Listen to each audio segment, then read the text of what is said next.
Sir రోజు 400 మందిని హాల్లో మైక్రో క్లాస్ తీసుకుంటాడు. 400 మంది ఒకే హాల్లో ఉంటారు. కాబట్టి ఆయన ఇట్లాంటి చిన్న విషయం పెద్ద కాదు కాబట్టి శ్రద్ధగా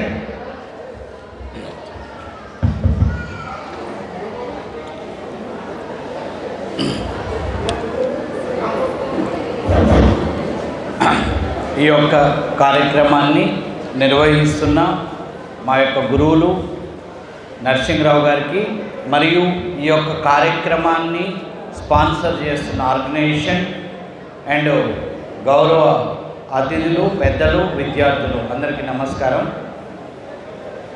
so first silence.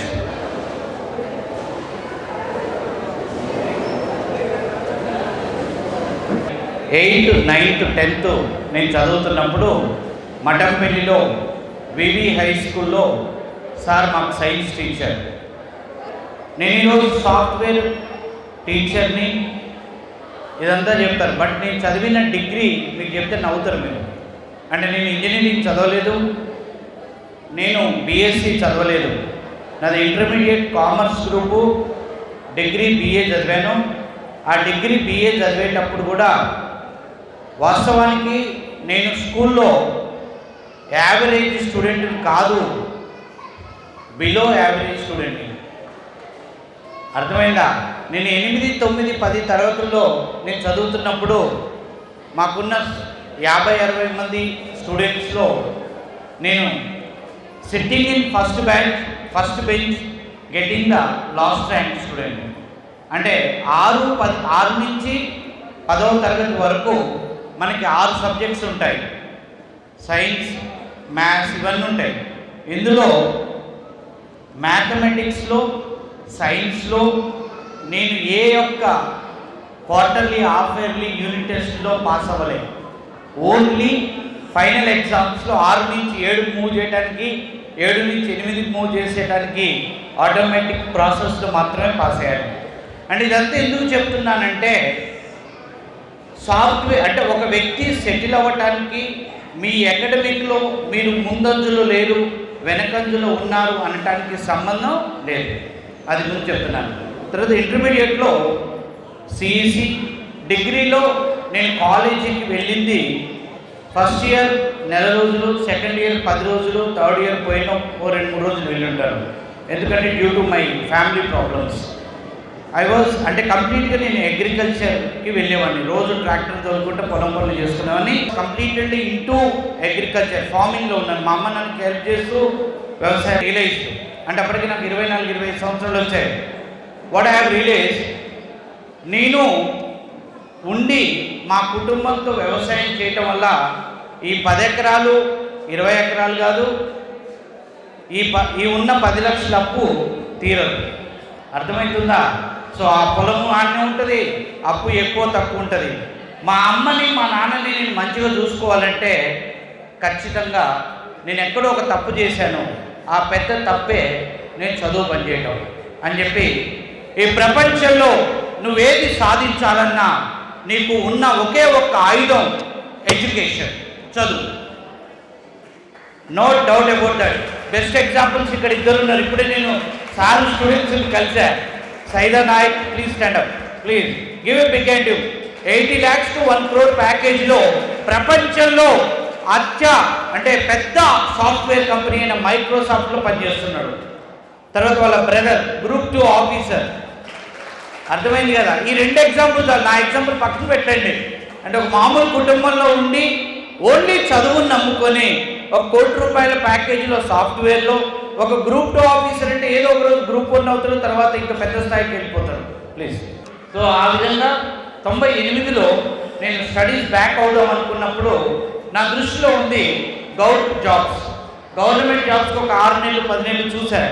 But government జాబ్స్లో మనకి రిజల్ట్ అంత తొందరగా రాదు.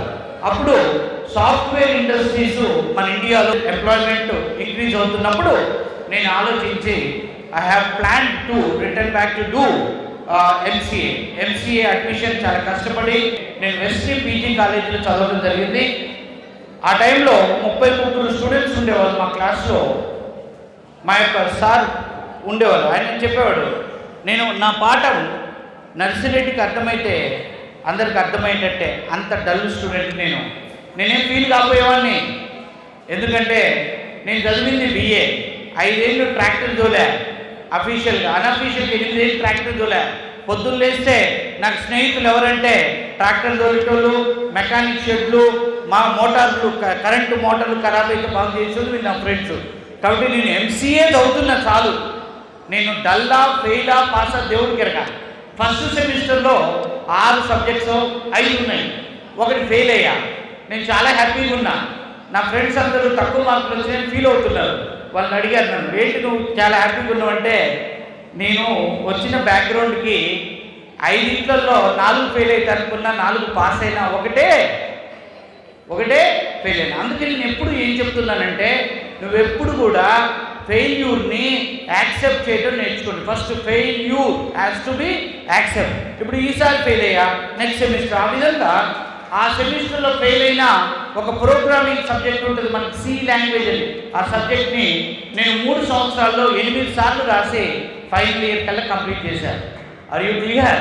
సో ఇవన్నీ ఎందుకు చెప్తున్నానంటే, ఒక మామూలు స్టూడెంటు మ్యాథమెటిక్స్ రానివాడు, సైన్స్ రానివాడు, డిగ్రీ వరకు తెలుగు మీడియం చదివినవాడు కాలేజీకి పోతావా, పొలం కాడికి పోతావా అంటే మా నాయన పొలం కాడికే పంపించేవాడు. కాలేజీ వద్దు, నాకు పనికి హెల్ప్ చేయమన్నాడు. వాళ్ళ పరిస్థితులు అలా ఉన్నాయి. అలా చదివినాక తర్వాత MCA కష్టపడి కింద మీద పడి కంప్లీట్ చేశారు. చేసేటప్పుడు MCA చదివేటప్పుడు నా తోటి ఉన్న విద్యార్థులందరూ హైదరాబాద్ స్టడీస్లో ఉన్నవాళ్ళు, వాళ్ళంతా ఆల్రెడీ కంప్యూటర్ చిన్నప్పటి నుంచి చూసిన వాళ్ళు. మొట్టమొదటిసారి MCA ల్యాబ్లో కంప్యూటర్ చూశాను. దాన్ని ఎట్లా స్టార్ట్ చేయాలి, ఎట్లా ఆపాలో కూడా తెలియని వ్యక్తిని. బెంగళూరు ఒక జాబ్ వచ్చింది, 1.5 ఇయర్ అక్కడ పనిచేశాను సాఫ్ట్వేర్ ఇంజనీర్గా .NET ప్లాట్ఫామ్ మీద. ఆ తర్వాత 2005 మేలో I came back to A company called Wipro as a senior software engineer. ఆ తర్వాత అమెరికాకి 3 సార్లు 4 సార్లు వీసా ట్రై చేసి విఫలమయ్యాను. అప్పుడు సరిగా అమెరికా అయిపోతామని అమీర్పేటలో కోచింగ్ స్టార్ట్ చేశాను. అరిగలేదు 2009లో, అంటే from the beginning I'm very much interested to do presentation on dais. అది నాకు చిన్నప్పటి నుంచి ఉంది. అప్పుడు నేను ఐడెంటిఫై చేశాను, ఇక్కడ పోకపోయినా కానీ అమీర్పేట వెళ్ళి వీ కెన్ కండక్ట్ క్లాస్ అని. 2009లో ఎవరికి చెప్పకుండా విప్రోలో జాబ్ రిజైన్ చేసి 2009లో నేను .NET అనే సబ్జెక్ట్ని 2 స్టూడెంట్స్తో కోచింగ్ స్టార్ట్ చేశాను.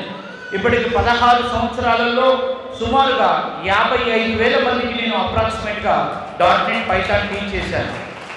ఇందులో ఈ 55,000 మందిలో తెలుగు మీడియం వాళ్ళు, రూరల్ బ్యాక్గ్రౌండ్ వాళ్ళే 90% నా దగ్గర నేర్చుకున్న వాళ్ళు.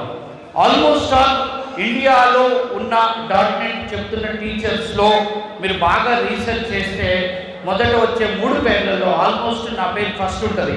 ఎందుకంటే హైదరాబాద్లో మీడియం సైజ్ కంపెనీలు .NET ప్రాజెక్ట్లో .NET నేర్పిస్తున్న సంస్థల కాడికి వెళ్ళి రిక్రూట్మెంట్ చేసుకునేటప్పుడు ఆల్మోస్ట్ 50% కంపెనీస్ నా డోర్ నాక్ చేస్తాయి.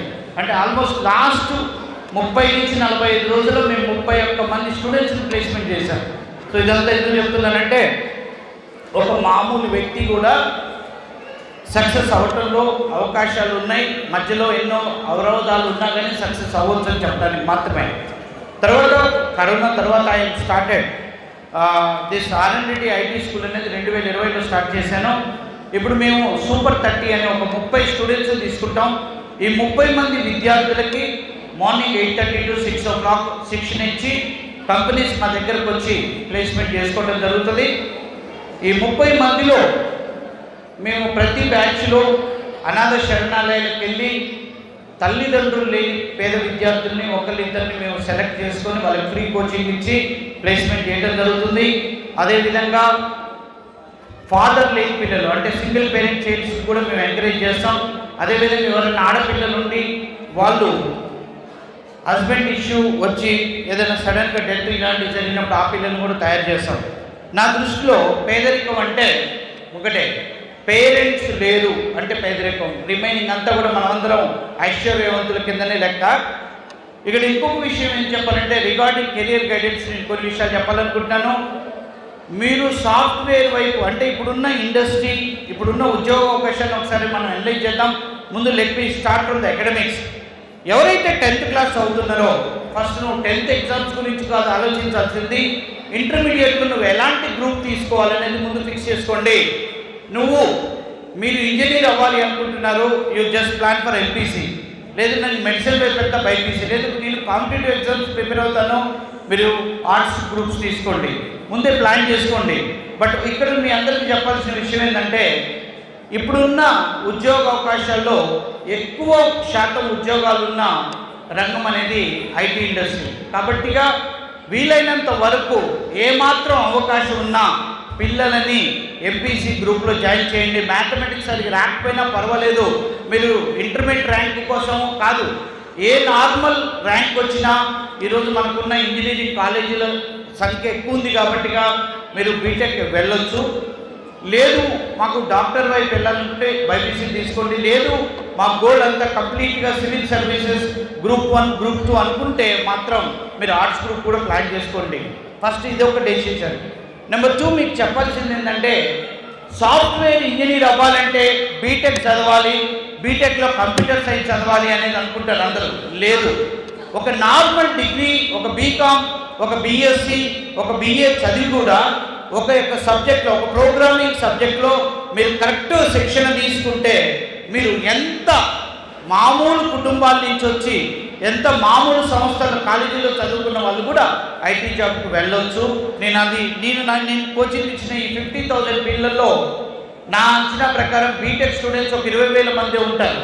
సుమారు 30-35,000 మంది normal degree, and almost 90% of the students are from Telugu medium background. Medium అనేది ప్రాబ్లం కాదు, మీకు సబ్జెక్ట్ అర్థమైతే ఆటోమేటిక్గా మీరు ఇంగ్లీష్లో మాట్లాడతారు. నేను మాట్లాడుతున్నాను, నేను ఎక్కడ ఇంగ్లీష్ నేర్చుకోలేదు, ఆటోమేటిక్గా అది వస్తుంది. అరిట్లేదు, అదొకటి ఇంపార్టెంట్. నెక్స్ట్ ఇంటర్మీడియట్ అయిన తర్వాత ఏం చేయాలి అంటే, నేను అందరికీ ఏం చెప్తున్నట్టు, ఇక్కడ ఉన్న తల్లిదండ్రులు ఎవరైనా ఉంటే కూడా మీ పిల్లల ఎడ్యుకేషన్ విషయంలో మీరు కాంప్రమైజ్ అవ్వద్దు. మీకు ఒక ఎకరం ఉంటే అవసరమైతే ఎకరాన్ని అమ్మండి, చదివించండి. వాడు 10 ఎకరాలు కొంటాడు, రేపు మిమ్మల్ని కాపాడుతాడు. నేను చెప్తున్నాను, ఇది జరుగుతుంది. పిల్లలకు ఆ విషయం చెప్పండి. మీకున్న కుటుంబ సమస్యలు కూడా పిల్లల దృష్టిలో పెట్టండి. డిస్టర్బ్ అవుతారు అనుకోవద్దు. మీ ప్రతి ఒక్క సమస్య వాళ్ళకి వివరించండి. అవసరమైతే మీకు పొలం లేకపోతే ఇల్లు తాకట్టు పెట్టి అప్పు చేసిన పిల్లలు చదివించండి. విద్య ఒక్కటే మన సమాజాన్ని మార్చగలుగుతుంది, నథింగ్ ఎల్స్. ఏది లేదు. పెళ్లిళ్ళకి ఆడంబరాలు చేయకండి, ఫంక్షన్స్కి ఖర్చులు పెట్టకండి, బంగారాలకు ఖర్చు పెట్టకండి, బట్టల కంటే ఎలక్ట్రానిక్ గూడ్స్ కంటే కూడా very important thing is what? Education. Education is the weapon for a person to achieve anything in this world. ఈ ప్రపంచంలో నువ్వు ఏది సాధించాలన్నా ఎడ్యుకేషన్ ఇంపార్టెంట్, దాన్ని మించింది ఏది లేదు. ఇప్పుడు ఎవరైతే సహాయాలు సహకారాలు చేస్తున్న అందరికీ కూడా నేను చెప్పేది ఏంటంటే, మీరు అన్నిటికంటే ఎక్కువ హెల్ప్ చేయాల్సింది ఎడ్యుకేషన్. చదువుకున్న విద్యార్థులకి హెల్ప్ చేయండి, దాన్ని మించింది ఏది లేదు. ఎందుకంటే ఒక వ్యక్తికి ఉద్యోగం వస్తే అతని కుటుంబం 3 తరాలు సంతోషంగా ఉండటానికి అవకాశం ఉంటుంది. అది జరుగుతుంది, జరగబోతుంది, దాన్ని మించింది ఏది లేదు. అదేవిధంగా ఇక్కడ పేరెంట్స్కు నేను చెప్పేది ఒక్కటే, మీకు ఎటువంటి పరిస్థితులు ఉన్నా 3 పూటలు కాదు 2 పూటలు తినైన మనిషి బతకొచ్చు, కానీ పిల్లల్ని చదివించండి. పిల్లల్ని పనుల్లో పెట్టొద్దు, పిల్లల్ని వ్యవసాయ వృత్తిలోకి ఎక్కువ తక్కువ దింపకండి. ఓన్లీ సెలవు దినాలలోనే మీ వృత్తులను చూపించండి, మీ కష్టాన్ని చూపించండి, కానీ దాన్ని వాళ్ళకి ఫుల్ టైం చేసి వాళ్ళ యొక్క బంగారు భవిష్యత్తుని నాశనం చేయొద్దని నేను తల్లిదండ్రులకి మనవి చేస్తున్నాను. నెక్స్ట్ కమింగ్ టు విద్యార్థులకు నేను చెప్పేది ఏంటంటే, చిన్న చిన్న ఆకర్షణలకు లోనవ్వద్దు. సెల్ ఫోన్ వాడటం తప్పు లేదు. ఈ యొక్క డిజిటలైజేషన్ యుగంలో ల్యాప్టాప్ వాడకం, సెల్ ఫోన్ వాడకం అనేది అవసరం. దానివల్ల మనం చాలా విజ్ఞానాన్ని సంపాదించవచ్చు. సెల్ ఫోన్ వాడే విధానాన్ని మార్చుకోండి. మనకి చిన్నప్పుడు మన ఇంట్లో, మన పక్కింట్లో ల్యాండ్లైన్ ఫోన్ ఉండే. ల్యాండ్లైన్ ఫోన్ ఎప్పుడు మన జేబుల్లో ఉండకపోయేది, మన చేతులు ఉండకపోయేది. ఇంట్లో ఒక టేబుల్ మీద ఉండేది. ఎప్పుడైతే ఫోన్ మోగిందో అప్పుడు మనం వెళ్ళి ఫోన్ దగ్గరకు వెళ్ళి మాట్లాడి మళ్ళీ వచ్చేవాళ్ళం. ఇదే విధంగా ఇక్కడ ఉన్న తల్లిదండ్రులకి, మరి విద్యార్థులకి, మరియు గురువులు, టీచర్లు, అతిథులు అందరికీ నేను ఇచ్చే సలహా ఏంటంటే, ఫోన్ యూజ్ చేసే విధానం అనేది వేరు. ఇప్పుడు నా ఇంట్లో నేను ఇంటికి వెళ్ళంగానే నా ఫోన్ని నేను ఒక అల్మారాలో పెడతాను, నా చేతిలో ఉండదు. మా పిల్లలకు కూడా అదే చెప్తా, ఎవరి ఫోన్ మోగితే వాళ్ళు ఫోన్ తీసుకొని మాట్లాడి మళ్ళీ అక్కడే పెట్టాలి. ఇప్పుడు మా ఇన్స్టిట్యూషన్లో కూడా మేము చేసేది, పొద్దున్న 8:30కి స్టూడెంట్ ఇన్స్టిట్యూట్కి వస్తాడు. 8:30కి రాగానే 8:30 నుంచి 9 లోపు రావాలి. రాగానే వాళ్ళు ఒక సెల్ఫీ దిగుతారు ఇన్స్టిట్యూట్కి వచ్చినట్టు. ఆ యొక్క ఫోటోని ఇది స్కూల్ ఇన్స్టిట్యూషన్స్ వాళ్ళు కూడా పాటించవచ్చు. ప్రతి ఒక్క విద్యార్థికి ఒక పేరెంట్ గ్రూప్ ఉంటుంది, వాళ్ళ అమ్మ నాన్న ఉంటారు ఆ గ్రూప్లో.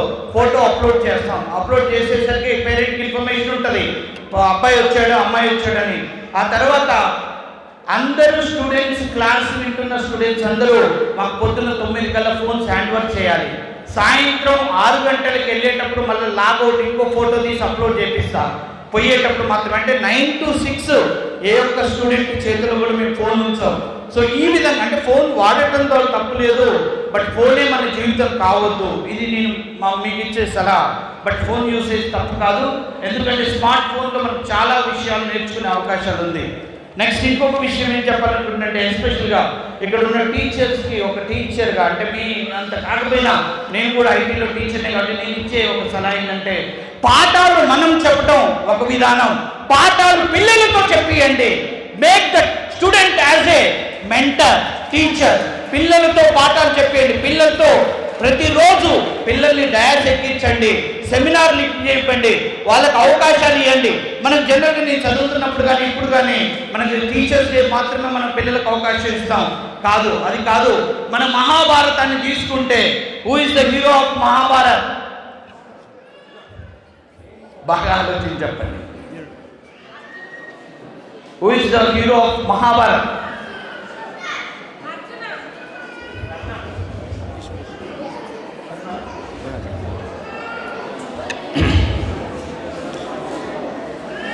Everyone will say Arjuna, but more than Arjuna, అర్జునుడు కూడా ఒక వ్యక్తిని చూసి భయపడ్డాడు. అతను ఎవరు? ఏకలవ్యుడు. Ekalavya, yes or no? But అర్జునుడికి గురువు ఎవరు? ద్రోణాచార్యుడు అర్జునుని కూర్చోబెట్టి విద్య నేర్పించాడు. ఏకలవ్యుడికి గురువు కూడా ద్రోణాచార్యుడే. ద్రోణాచార్యుడు ఎప్పుడు ఏకలవ్యుడికి పాఠాలు చెప్పలేదు. గురువుని అనే ఒక విగ్రహం తయారు చేసుకుని పూజ చేస్తూ నేర్చుకున్నాడు. అంటే ఇక్కడ అర్జునుడి కంటే శక్తివంతుడైన వ్యక్తి మహాభారతంలో ఏకలవ్యుడు. ఏకలవ్యుడికి ద్రోణాచార్యులు పాఠాలు చెప్పలేదు, బట్ ఆయన యొక్క గురువుని స్మరించుకుంటూ నేర్చుకున్నాడు. ఇందులో మనకి నీతి ఏంటంటే, ప్రతి మనిషి కాడ లెర్నింగ్ స్కిల్స్ ఉంటాయి. That is called self learning అంటాం దాన్ని, సెల్ఫ్ లెర్నింగ్. సో నేను అందుకే ఏకలవ్యుడు సెల్ఫ్ లెర్నర్. అర్జునుడికి పంతులు టీచర్ వచ్చి కూర్చోబెట్టి పాఠాలు నేర్పితే అర్జునుడు పవర్ఫుల్ పర్సన్ అయ్యాడు. అరిగ్లే. సో మహాభారత్లో మీరు మళ్ళీ ఇంటికి వెళ్ళినాక బాగా విని చూసి ఆలోచించి మిమ్మల్ని మీరు ప్రశ్నించుకోండి. ఏకలవ్యుడు is the hero of the Mahabharat cinema, no doubt about it, because is not having any teacher. Are you clear? So అదే విధంగా నేను ఎందుకు టీచర్స్ అందరికి ఏం చెప్పాను సార్ అంటే, పిల్లలతో అంటే ఇప్పుడు నా క్లాస్లో మేము గంట క్లాస్ చెప్తే పిల్లలతో 4 గంటలు డ్యాన్స్ గురించి మాట్లాడిస్తాం. అంటే పిల్లలతో అంటే అంటే మీరు ఎక్కువ టీచింగ్ చేస్తూ ఉన్నప్పుడు ఏమవుతుందంటే స్టూడెంట్ అందరికి ఏమనుకుంటాడంటే, సార్ హీరో, ఇంకా సారే చెప్తాడు, ఇక మనం చెప్పలేము, ఇది మనం ఓన్లీ వెళ్ళిపోవటమే. అలా కాదు. You make them to teach the class to other students. మీ క్లాస్లో 30 మంది పిల్లలు ఉంటే వారం రోజులు 30 మందిలో ఒక్కొక్కరికి అవకాశం ఇచ్చుకుంటే వాళ్ళతో పాఠాలు చెప్పడం అలవాటు చేయండి. డెఫినెట్గా అది పాసిబుల్ అవుతుంది, వాళ్ళ ఇంట్రెస్ట్ పెరుగుతుంది, వాళ్ళలో చాలా టీచింగ్ స్కిల్స్, సబ్జెక్ట్ స్కోప్ పెరుగుతుంది. So that is one way of learning. అంటే this is called self learning. Self learning is one of the important motto to make the student as a good boy, good student, no doubt about it. And coming to all these things, and ఇది మొత్తం ఓవరాల్గా నేను చెప్పాల్సింది ఏంటంటే, education సిస్టంలో ఇప్పుడున్న పరిస్థితుల్లో ఇది టెక్నాలజీ యుగం. మనం కాదన్నా అవునన్నా అత్యధిక ఉద్యోగాలు సాఫ్ట్వేర్ సైడ్ ఉన్నాయి. కాబట్టిగా మీరు సాఫ్ట్వేర్ వైపు వెళ్ళటానికి ట్రై చేయండి. వీలైనంత వరకు మీకు ఎంపీసీలో ఎన్ని మార్కులు వచ్చినా ఏదొచ్చినా ఏదో ఒక కాలేజీలో బీటెక్ కంప్యూటర్ సైన్స్ అడ్మిషన్ తీసుకోండి, అది ఎక్కువ ఛాన్సెస్ ఉన్నాయి. మీరు తర్వాత మీరు బైపీసీ మెడిసిన్ వైపు వెళ్తున్నప్పుడు మీకు బైపీసీలో మెడిసిన్ సీట్ రాకపోతే బీజెడ్సీ గ్రూప్ బదులు మీకు కొన్ని కాలేజెస్ ఈవెన్ దో బైపీసీ పిల్లలకు కూడా బీటెక్ అడ్మిషన్ ఇస్తారు. లేదంటే బీఎస్సీ కంప్యూటర్స్ వైపు కూడా వెళ్ళి తర్వాత ఎంఎస్సీ కంప్యూటర్ చేసి ఐటీ వైపు రావచ్చు, లేదంటే ఎంసీఏ చేయొచ్చు. సాఫ్ట్వేర్ని గోల్ పెట్టుకోండి. If you are looking for government jobs, మీరు గవర్నమెంట్ జాబే మీ గోల్ అయితే నేనేం చెప్తానంటే ఫస్ట్ ఒక టెక్నికల్ సైడ్ జాబ్ సంపాదించడానికి ఒక 6 నెలలు ఒక 10 నెలలు పడుతుంది. అదే మీరు గవర్నమెంట్ జాబ్ ప్రిపరేషన్కి ఒక 1 ఇయర్ 2 ఇయర్స్ 3 ఇయర్స్, ఎందుకంటే లక్షల మంది ప్రయత్నించేది గవర్నమెంట్ ఉద్యోగాలు. ఒక నోటిఫికేషన్కి ఇంకొక నోటిఫికేషన్కి మధ్యలో ఒక ఎలక్షన్ ఉంటుంది. కాబట్టి ఇప్పుడు మా దగ్గర 2015-16లో బీటెక్ చేసిన స్టూడెంట్ కోచింగ్ తీసుకుంటున్నారు. మీరు ఈ 10 ఇయర్స్ ఏం చేశారంటే నేను సివిల్స్ ప్రిపేర్ అయ్యాను, నేను గ్రూప్ 1 ప్రిపేర్ అయ్యాను, నేను బ్యాంక్ జాబ్స్, అంటే ఈ గవర్నమెంట్ జాబ్ ప్రిపరేషన్స్ ఇలా మన యొక్క టైం ఎక్కువ తీసుకునే అవకాశం ఉంది. కాబట్టిగా నేను గవర్నమెంట్ జాబ్లో ప్రిపేర్ అవ్వద్దని చెప్పట్లేదు. బట్ గవర్నమెంట్ జాబ్ ప్రాబ్లం ఏంటంటే 10 లక్షల మంది రాస్తే 10,000 ఉద్యోగాలు ఉంటే కష్టం. కాబట్టి హెవీ కాంపిటీషన్. కాబట్టి ముందు మీరు టెక్నికల్ సైడ్ ఏదో ఒక జాబ్ తీసుకొని అది చేసుకుంటూ సెలవు దినాల్లో ప్రిపేర్ అవుతూ మీరు గవర్నమెంట్ జాబ్స్కి ప్రిపేర్ అవ్వటం బెస్ట్. డోంట్ బ్లైండ్గా గవర్నమెంట్ జాబ్స్కి ప్రిపేర్ అయ్యి టైం అయితే వేస్ట్ చేసుకోకండి దయచేసి. అదొక advice I want give you. And మీరు లిమిటేషన్ పెట్టుకోకండి, ఇక్కడితో ఆగిపోతాను అనకండి, అది వద్దు. మిమ్మల్ని మీరు నరకొద్దు. మీరు ఎంత దూరం అయితే అంత దూరం కష్టపడి ఉన్నత స్థానాలలోకి వెళ్ళాలని నేను కోరుకుంటున్నాను. రైట్. అదేవిధంగా మన నరసింహారావు సార్ గురించి లాస్ట్గా ఒక 2 మాటలు చెప్పాలనుకుంటున్నాను. నేను చాలా బీటెక్ కాలేజెస్కి గెస్ట్ లెక్చర్స్కి వెళ్తాను, పెద్ద పెద్ద ఎడ్యుకేషనల్ ఇన్స్టిట్యూట్. బట్ మాకు టైం ప్రాబ్లం వల్ల మేము చాలా తక్కువ సార్లు ఇన్విటేషన్స్ని తీసుకోలేము. సారు 2021 కరోనా నుంచి నన్ను చాలాసార్లు వాళ్ళ స్కూల్లో పైథాన్ కోడింగ్ వర్క్షాప్కి రమ్మని నన్ను ఇన్వైట్ చేయడం జరిగింది. పాప నాకున్న బిజీ స్కెడ్యూల్లో నేను ఆన్ ది వేలో ఊరు వెళ్ళేటప్పుడు వస్తానని ఈ లోపల సార్ పాప రిటైర్ అయ్యారు. ఇది I'm sorry for it, I was unable to. తర్వాత సార్ యొక్క పదవి విరమణ ప్రోగ్రామ్కు నన్ను ఇన్వైట్ చేశారు, దానికి కూడా నేను రాలేకపోయాను. సో ఈ 2 మిస్టేక్స్ జరిగినాయి. ఈరోజు సార్ నాకు నెల ముందు చెప్పండి ఇలా ప్రోగ్రామ్ పెడుతున్నాం, స్టూడెంట్స్ ఉంటారు, ఇట్లా కెరియర్ గైడెన్స్ మంచి అవకాశం ఇది, నువ్వు చెప్పాలి అంటే నేను ఆ రోజు సార్కి చెప్పా, ఏ రోజైనా సండే పెట్టండి ఖచ్చితంగా వస్తానని. సో ఈరోజు వేరే ప్రోగ్రామ్స్ ఉన్నా కానీ సార్కి ఇచ్చిన మాట కోసం మీ అందరి కోసం రావటం జరిగింది. రైట్. అండ్ లాస్ట్ మీకు ఒకటి చెప్తున్నాను, final touch about general personal life. మాతృదేవోభవ, పితృదేవోభవ, అంతే. మాతృదేవోభవ, మీ అమ్మే మీ దేవత, మీ నాయనే మీ దేవుడు, దాన్ని మించిన లేదు. Are you clear? చాలామందికి నేను అడుగుతుంటాను, హూ ఈజ్ యువర్ అంటే రియల్ హీరో ఎవరు, నీ ఫేవరెట్ హీరో ఎవరంటే మహేష్ బాబు, జూనియర్ ఎన్టీఆర్, చిరంజీవి, పవన్ కళ్యాణ్ చెప్తారు. నేను చెప్తాను వాడేమైనా ఫీజు కట్టింటారా మీకు అంటారు. లేదు. సో అందువల్ల మీ అమ్మ నాన్న మాతృదేవోభవ, పితృదేవోభవ, తర్వాత ఆచార్య దేవోభవ, అంతే. మా గురువు గారికి మీ అందరి సమక్షంలో మాకు చదువు చెప్పి ఈరోజు ఈ పొజిషన్ తీసుకురావటం, ఎన్ని వేల మందికి చదువు చెప్పటం, అండ్ అతనికి ఉన్న సేవా దృక్పథం అనేది చాలా గొప్పది. ఎవరైనా కానీ వాళ్ళ రిటైర్మెంట్ వరకు పనిచేస్తారు. రిటైర్మెంట్ అయిన తర్వాత ఎవరైనా వాళ్ళ వ్యక్తిగత జీవితాలు వాళ్ళ కుటుంబంతో ఉండాలనుకుంటారు, కానీ సమాజం కోసం పనిచేసే వాళ్ళు చాలా తక్కువ మంది ఉంటారు. అందులో మన నరసింహారావు సార్ ఉండటం మన అదృష్టం. అది మీరందరూ చేసుకున్న అదృష్టం, మనం చేసుకున్న అదృష్టం. అడిగితే a person who will work for himself is a human being. A person who will work for others is a leader. అది క్లియర్? అంతే. ఇలాంటి వాళ్ళని మనం ఎంకరేజ్ చేయాలి. సో ఇంకొక విషయం ఏంటంటే చాలామందికి మనం ఏమనుకుంటుంటే గుళ్ళోకి పోతాం, గుళ్ళోకి పోతుంటాం, గుడికి వెళ్తుంటాం, తిరుపతి పోతాం, షిరిడి పోతాం, పొరుదండాలు పడతాం, అన్నీ చేస్తాం, తప్పు లేదు. కానీ నేను మీ అందరికీ చెప్పేది, మీరు గౌరవించాల్సింది, పూజించాల్సింది 3 వ్యక్తుల్ని.